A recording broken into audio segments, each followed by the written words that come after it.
शिवेंद्र सिंह डूंगरपुर हमारे साथ हैं. A very very beautiful film festival coming into our city of Mumbai in December, and I think that you want to be a part of this.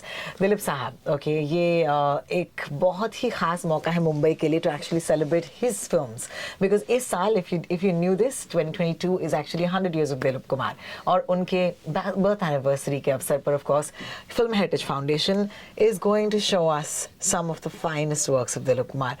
Shivi, thank you so much for joining me again. मुझे बताइए कि दिलीप साहब हमारे लिए क्यों ज़रूरी है या इम्पोर्टेंट है, इंडियन सिनेमा के लिए क्यों इम्पोर्टेंट है, ये हमसे ज़्यादा एक्चुअली फिल्म के हीरोज जानते हैं. देखिए, एक तो दिलीप साहब पे कुछ भी करना एक सौभाग्य की बात है, क्योंकि हिंदी सिनेमा के इतिहास में उनका जो योगदान है, एक एक्टर के रूप, एक स्कॉलर के रूप, एक पोएट के रूप, और एक ऐसे शख्सियत जिन्होंने, मेरे ख्याल से ऐसा कोई भी एक्टर नहीं है जिनको उन्होंने प्रभावित नहीं किया है. चाहे वो बच्चन साहब हो, कमल हसन जी हो, या जितने भी एक्टर, धर्म जी हो. और उसका एक बहुत ही महत्वपूर्ण रीज़न ये है कि दिलीप साहब में जो एक ठहराव था, एक एक्टिंग का स्टाइल था, जो मेरे हिसाब से, जैसे कमल हसन जी, अभी हम शो कर रहे हैं रोहिणी, उसके पहले ही उनका फ़ोन आया था और वो इतने खुश थे क्योंकि वो उनको गुरु मानते हैं. वो कहते, और उन्होंने, वो हमारे बोर्ड के एडवाइज़र भी हैं फाउंडेशन के, और उनका मेरा एक बहुत करीब का रिश्ता भी है.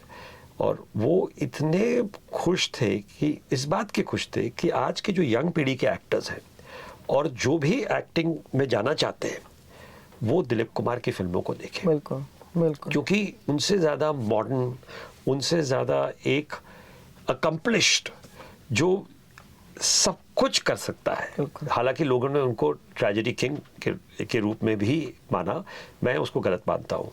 क्योंकि दिलीप साहब की अगर आप आन देखेंगे और ऐसी फिल्में देखेंगे और राम और श्याम देखेंगे, तो एक अंदाज़ हो जाएगा कि वो शायद एक ऐसे महारथी हैं और ऐसे इतने बड़े एक्टर्स हैं. इसलिए हमने उनका टाइटल, जो अगेन मैं अपनी वाइफ को श्रेय देता हूँ, क्योंकि Bachchan back to the beginning भी उन्होंने चुना था, तो ये टाइटल मेरे ख्याल से सबसे ज़्यादा दिलीप साहब को सूट करता है, hero of heroes. Hero of heroes, बिल्कुल. सो ये श्रेय उनको जाना चाहिए. और हम देवदास, आन बहुत ही खूबसूरत टेक्निकलर फिल्म है, उसको रिस्टोर भी उस तरह किया गया है, बहुत खूबसूरत कलर है. और राम और श्याम, और एक फिल्म जो मेरी बहुत फेवरेट है, क्योंकि उसमें दो एक्टर्स हैं जो एक तो बच्चन साहब है और एक दिलीप साहब है. उनका जो परफॉर्मेंस, और वो एक ही बार साथ में आए, और उसको डायरेक्ट भी किया है शोले के बड़े महारथी रमेश सिप्पी जी ने. तो ये 4 फिल्में, रोहिणी, कई लोगों ने मुझसे ये बातें की. सहरा बानू जी के साथ मेरा बातचीत चल रहा है और हम कोशिश कर रहे हैं कि कितनी फिल्में हम दिखा पाएँ दिलीप साहब की. और जावेद अख्तर साहब से भी मेरी बात हुई, उन्होंने भी कहा कि आप मुग़ल आज़म दिखा रहे हैं, आप ये क्यों नहीं दिखा रहे हैं गंगा जमुना. मैं आज सब लोगों को ये बात बताना चाहता हूँ कि इतने बड़े ट्रेजेडी किंग का सबसे ट्रैजिक लाइफ ये है कि 3-4 फिल्में या 5 फिल्में को छोड़कर ऐसी कोई भी फिल्म नहीं है जिसको हम थिएटर पे ला सकें. यूट्यूब में है, बीटा में है, टेप्स में है, लेकिन प्रोजेक्शनेबल नहीं है. और इसीलिए मैंने बताया कि प्रोजेक्शन के लिए कम से कम आपको 2K होना चाहिए. बिल्कुल. और कई फिल्मों के नेगेटिव खो चुके हैं. तो मैं आज आप सबको कहना चाहता हूं कि आप सब जुड़िए और हम दिलीप कुमार साहब का हेरिटेज बचाने की कोशिश करें, उनकी फिल्मों को खोजें. और हमें सेलुलॉइड चाहिए फिल्म, बिकॉज वो ओरिजिनली उसने ही बनाया. हम बहुत कोशिश कर रहे हैं कि राम और श्याम हम आपको दिखा पाएं, बिकॉज वो भी कंडीशन इतनी अच्छी नहीं है. लेकिन अगर आप थिएटर में जाते हैं और देखते हैं और कुछ गलतियां महसूस करते हैं, तो ये इस वजह की है कि उसका जो मटेरियल हमें मिला वो बहुत ही ख़राब था. और इसीलिए हम मुग़ल आज़म नहीं दिखा पा रहे. लेकिन कई लोगों ने कहा कि मुग़ल आज़म तो कलर में है, आप दिखाइए. मैंने कहा कि देखिए, सबसे पहले फाउंडेशन का जो एक एक प्रियम्बल है, हम वही दिखाते हैं जो ओरिजिनल फिल्म मेकर ने बनाया है। बिल्कुल। कि आसिफ ने जो उनका नजरिया था, ब्लैक एंड व्हाइट में शूट हुआ है, ब्लैक एंड व्हाइट की लाइटिंग हुई है, ब्लैक एंड व्हाइट का अंदाज है, और वो कंट्रास्ट और खूबसूरती जब हम देखते हैं उन किरदारों को उस माहौल में, तो उसका एक अलग ही अंदाज होना चाहिए। तो कलराइज वर्जन किसने किया है और क्यों किया है, ये तो बाद के लोगों ने किया है, तो हम वो नहीं दिखाना चाहेंगे, और वही रीजन है कि हम नया दौर भी नहीं दिखाना चाहेंगे। और जहां तक ब्लैक एंड व्हाइट का सवाल है, वो मटेरियल इतनी खराब है, हम दिखा नहीं पाएंगे। तो गंगा जमुना का भी यही हाल हुआ, इतनी खूबसूरत फिल्म है लेकिन वो बीटा टेप में है, वो उसको प्रोजेक्ट करना बड़ा मुश्किल है, और उस पर काम करने के लिए बहुत वक्त चाहिए और बहुत पैसे चाहिए। तो फाउंडेशन तो उतना ही कर पा रहा है जितना वो कर सकता है, बिल्कुल। लेकिन तभी भी हम ये अपॉर्चुनिटी मिस नहीं करना चाहते थे। This is great, it is his 100th और सेंटिनरी बर्थ एनिवर्सरी। बहुत बड़ा योगदान रहा, जैसे कि आपने कहा, if you ever get a chance, Dilip Kumar साहब की एक ऑटोबायोग्राफी है, उसे जरूर पढ़िएगा।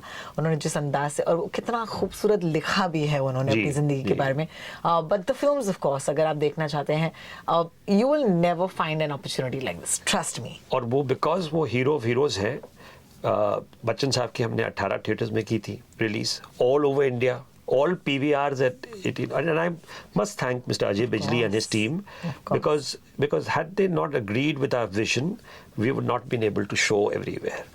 So thank you Ajay for doing this for us. But important क्या है कि क्योंकि वो हीरो ऑफ हीरोज हैं, ये कम से कम 20-21 सिटीज में हम दिखाएंगे। हम चाहते हैं कि एक बार लोग दिलीप कुमार को लार्ज स्क्रीन, और रोहिणी, आज मैं उनकी यही फिल्में चेक करके आ रहा हूँ। Oh my God! और राम और श्याम को मैं चेक कर रहा था, और वो सीन देख रहा था, और मैंने सैरा जी को वो क्लिप भेजा, और जब क्लिप भेजा उन्होंने वो क्लिप तो साइलेंट, क्लिप मींस मैंने एक फोटो भेजा, नॉट अ वीडियो क्लिप, खाली फोटो भेजा कि ये कंडीशन में वो प्रिंट है। उन्होंने वो पूरा डायलॉग लिख के मुझे भेज दिया कि ये बोल रहे हैं। वो इतने मूव्ड हो गए, कह रहे हैं कि हर फ्रेम में मैं आपको हर फ्रेम बना सकती हूँ। और उनकी कहानी बहुत खूबसूरत है। हम आन से शुरू करेंगे, क्योंकि वो 12 साल की थी, पहली बार उन्होंने दिलीप कुमार की आन देखी 12 साल की उम्र में, लंदन में देखी। और जब मुगले आजम दिलीप साहब ने कभी देखी नहीं थी कंप्लीट, मालूम है आपको, वो उन्होंने 70s में देखी जाके। और वो मेरे फिल्म सेलुलॉइड मैन में वो इंटरव्यू है, वो दिलीप साहब का लास्ट इंटरव्यू है जो मैंने फिल्म में शूट किया। तो मैं उनके घर गया था, तो सैरा जी और दिलीप कुमार साहब दोनों साथ में बैठे हुए हैं, और मैंने उनसे यही मुगले आजम की बात की थी। तो उन्होंने कहा था कि जब कंप्लीट हो गई फिल्म, मैंने देखी नहीं थी एक बार भी, मैं पूना फिल्म इंस्टीट्यूट गया, और वहाँ पीके नायर साहब ने पहली बार मेरे लिए स्क्रीन की फिल्म 70s में। और सैरा जी ने कहा कि मैं फिल्म नहीं देख रही थी, मैं तो यूसुफ साहब को देख रही थी। तो ये इतना खूबसूरत मोमेंट है हम सब के लिए, लेकिन सबसे ज़्यादा मोमेंट है हेरिटेज के लिए, कि हम सब जुड़कर आज दिलीप साहब के लिए जो जायंट ऑफ जायंट एक्टर्स हैं, हीरो ऑफ हीरोज, उनका मटेरियल नहीं है। आप ये सोचिए कि बाकी लोगों का क्या हाल होगा। और ये अगर हम अब भी कुछ नहीं करेंगे तो कुछ भी नहीं बचेगा। हम खाली उसको मोबाइल फोन या यूट्यूब में देख पाएंगे, लेकिन वो बड़े पर्दे पे जहां पर ये फिल्में बनी हैं और जहां देखना चाहिए, वो हमसे, we are living in a time, at least cinema घर तो है। I mean honestly this is like, beggars can't be choosers, लेकिन सिनेमा घर हैं, और अगर हमको जाकर देखना है, how can we help? मैं ऑनेस्टली आपसे पूछना चाहती हूँ। चलिए, मेरे पास तो एक माध्यम है और मुझे बहुत लगाव है, I mean for me to do this is a privilege, all right? लेकिन if there are people listening into the show at this point, या फिर हमें देख रहे हैं हमारे YouTube चैनल पर, how can we help Shivi? I think to be part of this movement, to join and support us, join us also on Facebook, Instagram, on filmheritagefoundation.co.in, and if people want to donate, they can write to us and donate financially, which is what we really need help from.